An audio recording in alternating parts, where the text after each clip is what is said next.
Welcome along to the Army List Analysis series, and today we are looking at the Portuguese 1200 AD list with Berber, Marinid, 1244 AD allies. This is one of the later Portuguese lists. I think it's probably the best option to take because with the earlier ones you don't get the option to take the Berbers out, and I think the Berbers give you something extra with this list because you get access to extra spearmen. You get the Muslim spear and also the Royal Muslim spear, and you get the veteran Muslim spear as well, plus some Muslim cav. So overall, I think this is the best option. Let's have a look at the infantry. You get one unit of veteran Muslim spearmen. As I always say in these kind of armies, it seems to be that you only get one of the really good units. But, you know, we'll take that. Excellent unit. It's superior quality, so you get the plus 50 POA advantage in melee, and you already get your plus 100 from being spearmen. So, you know, for the price, not many units in the 50s in this game. So really great value for money, and just gives you a great chance one-on-one against most units because there are not that many superior quality units that you're going to be fighting. And next to it we've got some armoured spear as well, which are pretty decent. You get roughly a plus 25 advantage for armour in melee. So a little bit overpriced, but you know, it's still a plus 25, so we'll take that. Then we've got 6 spearmen units, a mix of the Muslim kind and the Euro kind, same unit, and we got 6 altogether. So they're the base, really. They form the base of the army. Sturdy units. They often do well against better units. So that's a nice addition to this army. And then we've got the Raw Spear, which I also like because they're great value for money at 24. At the moment, I've got 5. I usually take a little bit less, but towards the end of this video, we'll switch a few units around and we'll see if we can mix it up a bit. And what I usually do when I start to do that is I look at the Raw Spear first. But they do, you know, at 24 they're the same price as slingers, so they're great value for money for heavy foot spear. We've got 5 crossbowmen. If you've been following my videos, sometimes you don't get, you know, this amount of crossbowmen there, and they are great units. They made my top 10 in my first list for units in high Middle Ages, because they're not only bowmen but they're swordsmen as well. So, you know, only 3 more than massed archers, yet they're swordsmen. So they can actually even hold in melee against defensive spear and irregular foot. So they're a great unit. So it's really good that you can take 5. Skirmishers is we've got some options here. What I like about this list is there's lots of options. I mean, look at the amount of light archers and slingers and javelin men that you can take. So we've taken 4. I also like the fact that you've got the cheap end skirmishers, so you know, not many armies get, and we've got what, 6. You can take 6 of the 24 point skirmishers, so that's excellent. Backed up by some light horse. Light horse is good for charging skirmishers, you know, bulking out your skirmisher line, harassing enemy cav. Light horse is great value for money. So just a really nice, well balanced army, this, I think. Cavalry isn't too bad. We've got 2 knights. I've taken out City Knights. City Knights are my absolute favourite unit, but, you know, as an extra unit, when you've already got 2 knights, you've got camel lancers, which are excellent. They made my top 10, one of my favourite units in the game, because they're camels plus lancers. So they've got an advantage over your standard cav. Great units. And these are armoured. The sergeants are armoured lancers as well. So you've got a really nice selection of cav here. So as a kind of supplementary force, because these city knights are still knightly lancers, that's a pretty decent cavalry force. Plus I've taken out 2 of the Muslim cav, which are not that great, but you know, in addition to all of this, these, I mean, you've got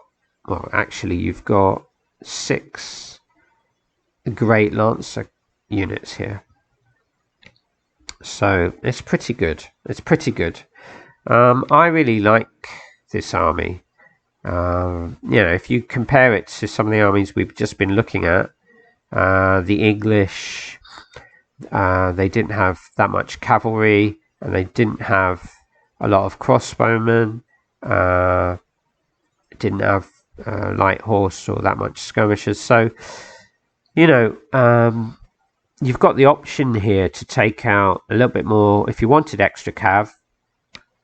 You know, there's another option with the city knights, Muslim cav, we can take out another one, and light horse we can take out some more as well. So some fair options here. When I was looking at changing things around, I had a look at the raw spear. So say we took out 2 raw spear, and what you could do if you wanted, you could add 2 more skirmishers. That would give us 6. If it was a really, you know, a map with lots and lots of rough grounds, and you felt like you wanted more skirmishers, that's an option. You could also add some cav. You could take out another Muslim cav.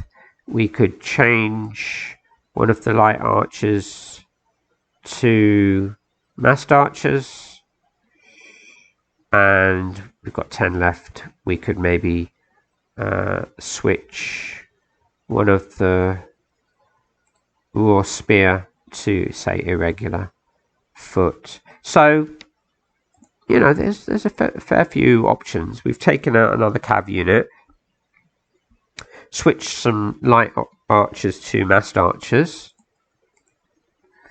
and we've got an irregular foot instead of one of the raw spear units. So, you know, there's if you needed extra cav, you wanted some irregular foot, and you wanted some more bowmen, then that could be a good option.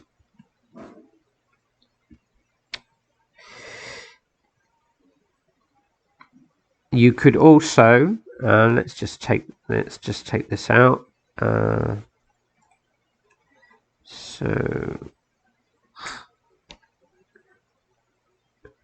what have we got? Okay, and one of this cav, and we've got the city knights, and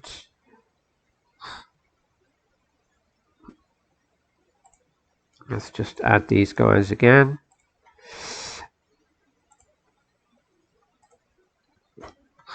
If you wanted to, you could take out one of the city knights. We could take out javelin horse, and we could add, if you wanted more archers, we could add say 2 of the massed archers, and we could switch out one of the cheaper end skirmish units for another massed archer unit. So I mean, that gives us, let's add it all up if I can switch over. That gives us a lot of archers.